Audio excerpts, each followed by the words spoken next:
De 2014 a 2016, o Brasil viveu período de recessão econômica, com queda acentuada na geração de riqueza e de emprego.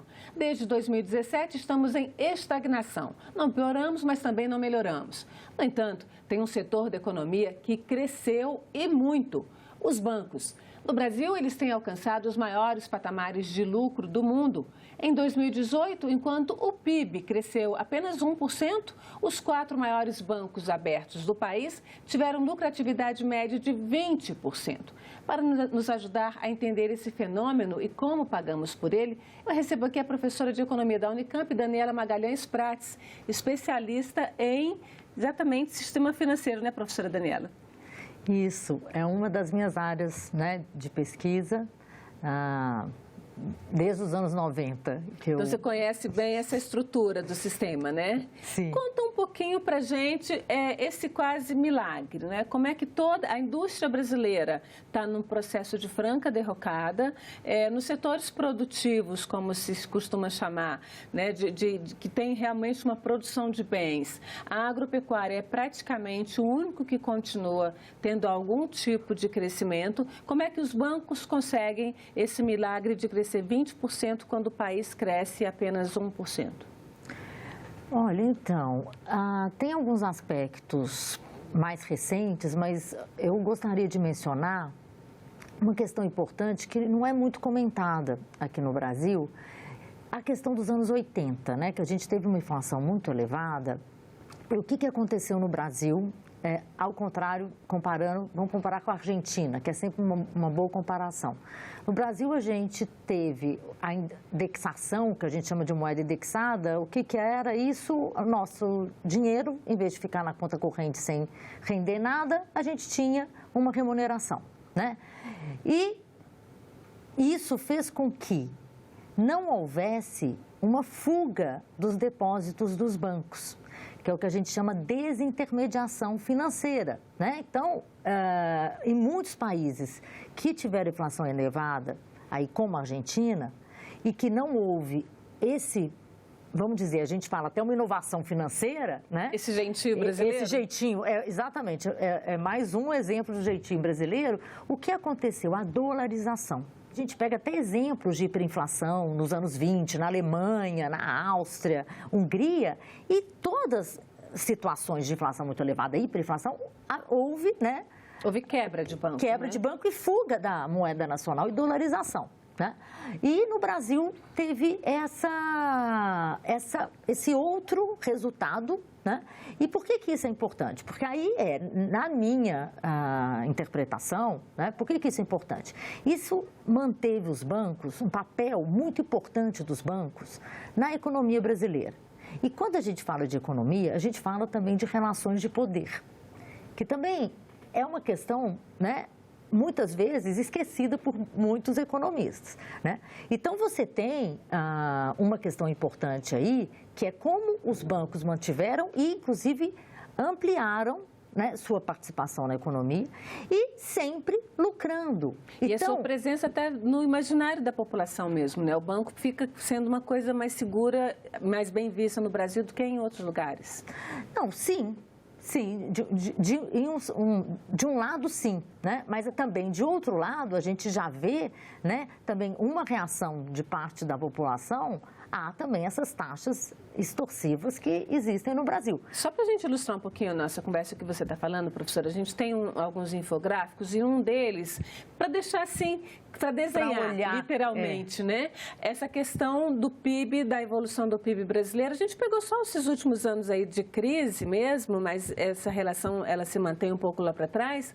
O PIB e o lucro dos bancos, né? Essa partezinha aqui meio rosa é a parte abaixo de zero, ou seja, negativo. A gente estava em 2015 com um PIB em plena queda, em plena recessão, quase negativo em 4%, 2016 menos 3%, 2017 1%, 2018 1,1%, ou seja, não cresceu nada praticamente.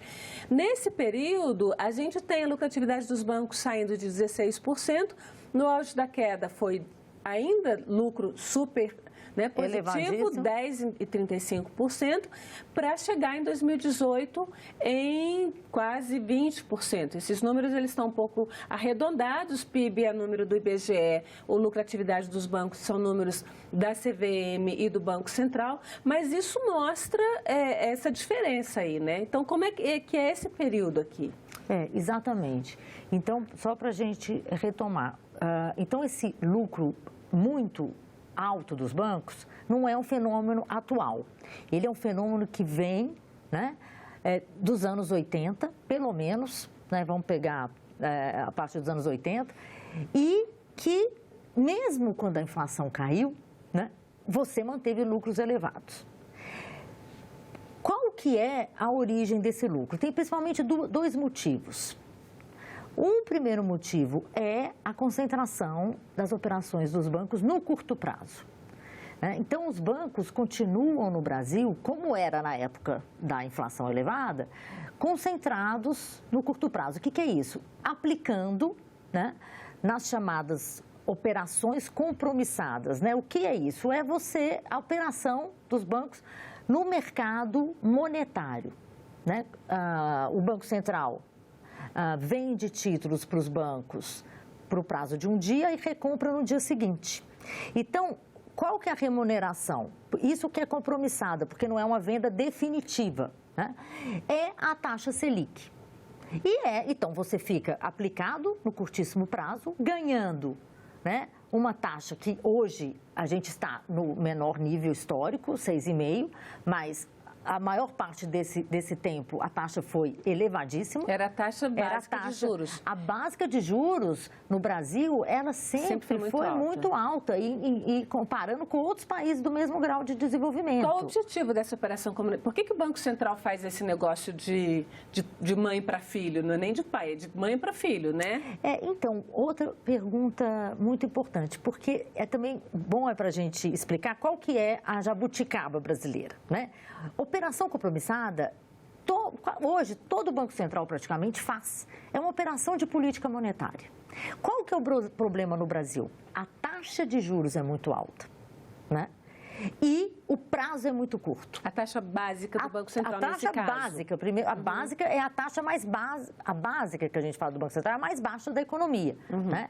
Porque é a de menor risco, porque é a do governo. Né? Na verdade, a taxa é do Banco Central, né? Mas, e por que é a mais baixa? Né? No fundo, é porque, ao contrário do que se diz, né, o convencional, o Estado não quebra na sua própria moeda. No fundo, é por isso que é tão baixo. Vai pagar sempre, né? No fundo é isso. Né? E aí, o que acontece? No Brasil, você tem uma liquidez muito grande no mercado. E um dos motivos, né, que agora já diminuiu, mas a compra de dólares, que aí você compra dólares, você emite reais, aí você fica com muito real, muita liquidez no mercado monetário, e aí o Banco Central tem que enxugar essa liquidez, porque senão a taxa de juros cai. Porque como funciona o mercado monetário? É oferta e demanda. Qual que é o preço? É a taxa de juros. Então, eu tenho uma oferta de liquidez, né, de moeda, porque o Banco Central está comprando dólares, e tem uma demanda, né? Mas se essa demanda não tem nenhum motivo para ela estar aumentando, por exemplo, na situação atual, recessão e estagnação, se a economia não cresce, não tem. Por que vai ter mais demanda por moeda? Demanda por moeda é para gasto, para investimento, para consumo, né? Então, para não deixar a taxa de juros cair, o Banco Central tem que enxugar essa liquidez. E aí, essa não deixar a taxa de juros cair já é um mecanismo de controle de inflação. Então, isso é uma questão importante que muita gente não sabe, né? Porque é uma questão mais especializada. O Banco Central, o Copom, Comitê de Política Monetária, ele estabelece a meta da taxa básica, que é a taxa que a gente chama no Brasil de Selic. Sim. E ele tem que no dia a dia da política monetária, ele tem que fazer com que a taxa efetiva, que realmente está vigindo no mercado monetário, se iguale à taxa que ele estabeleceu como meta, tá? Então, 6,5%. Se há algum fator que faz aumentar a liquidez no mercado monetário, vai pressionar para baixo essa taxa efetiva, o que ele tem que fazer? Ele tem que fazer essa operação compromissada para enxugar a liquidez. Mas ele não podia fazer essa operação assim por uma semana, um mês, segurar esse dinheiro mais tempo? Exatamente, Antônia, poderia. Porque vários países fazem assim, né? Porque pelo menos você ia reduzir essa concentração de recursos no curto prazo. Mas aí tem a questão do poder, tá? Já tem alguns trabalhos, alguns artigos no Brasil analisando essa economia política da política monetária. Economia política é você exatamente entender quais são os interesses por detrás, né? Qual relação de poder, porque quando a gente fala de juros, a gente está falando de poder, o poder do credor frente ao devedor. Se o Banco Central, né? Só para me ajuda a entender um pouquinho, depois a gente tem um outro infográfico aqui que fala de taxa Selic e do spread bancário. Isso. Que é aquela diferença, spread bancário é a diferença entre o que o banco me paga como rendimento para eu depositar o meu dinheiro lá e o que ele cobra de você se você for pegar emprestado dinheiro. Isso. Né? Esse é o spread bancário. Mas voltando a essa questão da operação compromissada, se o Banco Central te faz esse pagamento certo, mas ele exige que você deixe o dinheiro lá, é possível que o banco, então, não bote esse dinheiro no Banco Central, mas, por exemplo, empreste a juros mais baratos? Seria uma forma de aumentar os empréstimos, por exemplo? Então, um dos fatores, porque aí até comentar o outro fator dos lucros dos bancos, um fator é essa taxa de juros, né, elevada, que continua elevada em termos reais, né, porque a inflação baixou, e essa facilidade no Brasil de você aplicar no curto prazo, então o banco não tem risco. Porque qual é o risco de aplicar num prazo maior? É que se a taxa de juros aumenta, você está numa aplicação com juros mais baixos. Então, isso é uma perda de capital para o banco, né? Então, um dos fatores que, né, vamos dizer assim, impedem, né, o Banco Central de não alongar é exatamente esse risco, né? Assim, que os bancos não aceitariam. É a pressão dos bancos privados sobre o Banco Central. Isso. Então, a pressão dos bancos sobre o governo. Sobre o governo. Mas também, né, o fato do governo não ter tido coragem, nunca, vamos dizer assim, de peitar os bancos, desde que caiu a inflação. Porque poderia ter mudado, né, essa dinâmica do mercado monetário e isso não aconteceu.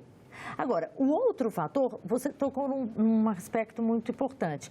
Então essa liquidez, se tivesse demanda na economia, os bancos, ou se os bancos tivessem, porque tem essa outra questão, o banco também tem que ter expectativa que vai ter crescimento, que o devedor, ou o empresário, o consumidor, não vai ficar desempregado, então ele vai ter condição de pagar essa dívida. Quem quer que pegue o dinheiro emprestado. Quem quer que pegue o dinheiro emprestado. Então, como você tem, né, no Brasil, a gente teve um período mais sustentável de crescimento de 2004, né, a 2008. Né? E você vê que ali foi o período que o crédito bancário privado cresceu.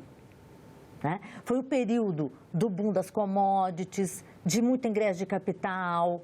Né? De muita compra de imóvel, né? Compra e venda de imóveis. Teve o crédito consignado, que foi em 2004. Então, se a gente pega a relação crédito sobre o PIB, que no Brasil era baixíssima, você tem um crescimento muito grande, que era um período onde você tinha expectativa de crescimento da demanda. O próprio aumento do salário mínimo em termos reais, a própria política social, a Bolsa Família, ou seja, você tem uma expectativa que a demanda vai crescer. E outra questão muito importante, Antônia, você tem uma expectativa que não vai ter desvalorização cambial, não vai ter crise cambial. Né? A gente lembra aquele período, que também é um lado negativo, a moeda brasileira apreciou muito. Por que tem relação essas questões? Porque quando há uma desvalorização muito forte, como houve em 99, por exemplo, 2002, o Banco Central tem que aumentar a taxa de juros para conter essa desvalorização, porque isso tem um impacto sobre a inflação. É um assunto complexo. Banco é sempre uma coisa complexa e complicada, né? A gente tem um infográfico que eu queria que você comentasse um pouquinho para nós, que é a questão dessa taxa Selic e do spread bancário, que foi aquilo que a gente falou lá atrás. Eu sempre gosto de repetir, e nesse caso aqui, mais uma vez, a gente tentou desenhar mesmo, quer dizer assim, então, a taxa Selic é o nome da nossa taxa básica de juros, né, que é a taxa do banco determinada lá quase que mensalmente pelo Banco Central, e o spread bancário é a diferença do juro, é o ganho do banco, né? Entre o que ele remunera o dinheiro de quem deposita o seu dinheiro lá, então ele vai me pagar como remuneração, e o que ele cobra, por exemplo, de você se você for pegar emprestado esse dinheiro, né? Então é o ganho dele na operação de pegar dinheiro emprestado e de emprestar também. A taxa Selic, ela vem, a gente pegou aqui só 2012 para cá, que é esse período aí de quase crise, né? E a taxa Selic, então, subiu, né? Chegou aqui em 2015, foi o auge nesses últimos anos, chegou a 14,25%, mas está, na verdade, já desde meados do ano passado, em 6,5%, né?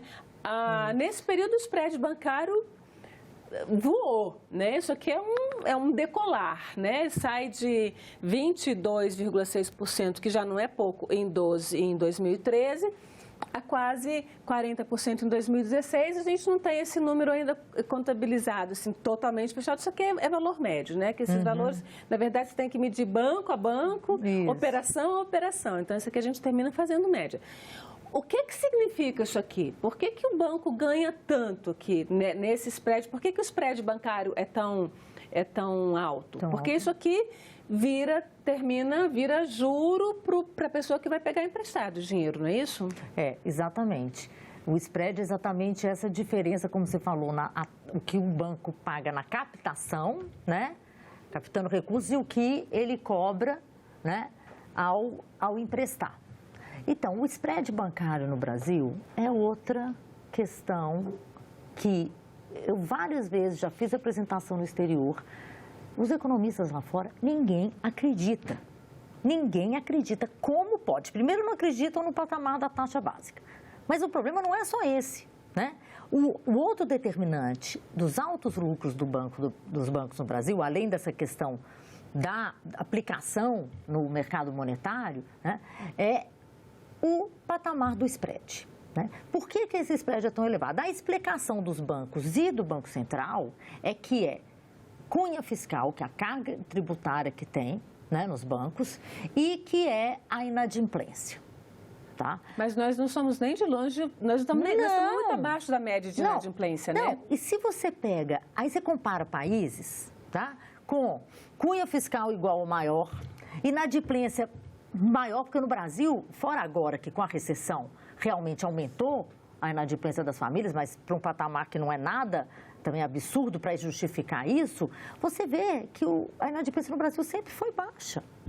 Né? Então, é uma justificativa, por isso que eu mencionei que a gente tem que buscar explicações não econômicas ou estritamente econômicas, porque não existe explicação na teoria econômica que justifique. Então, ou seja, se a gente vamos pegar um exemplo, claro que banco não é igual indústria, não é igual empresa, mas a empresa, ela determina um markup em relação aos custos para determinar o preço. Ou seja, eu tenho um custo, né, salário, insumo, pessoal, material, equipamento. E aí ela vou pôr um markup. Markup é esse, diferença que ela vai pôr que vai dar o lucro dela, certo? O que é o spread? É exatamente esse markup dos bancos, certo? Vamos pensar, o que dá um poder das empresas de aumentar esse markup? É o seu poder oligopólico. Né? A empresa tem, não existe concorrência perfeita, né? Como os economistas falam, as empresas têm um poder de mercado e podem, então, impor esse markup, determinar. Né? Então, no sistema bancário, né, funciona um pouco parecido. Em que sentido? Os bancos também são agentes capitalistas, vamos dizer assim, né, em busca de lucro. Essencialmente. Essencialmente. Né? Agora, tem uma discussão no Brasil que o setor bancário do Brasil, o sistema bancário é muito concentrado, né? É outra questão que a gente tem que tomar cuidado. Aí muita gente vai usar esse argumento exatamente para falar, por isso vamos que eles podem... geral e aí a gente vai ter concorrência. E como vai ter concorrência e reduzir.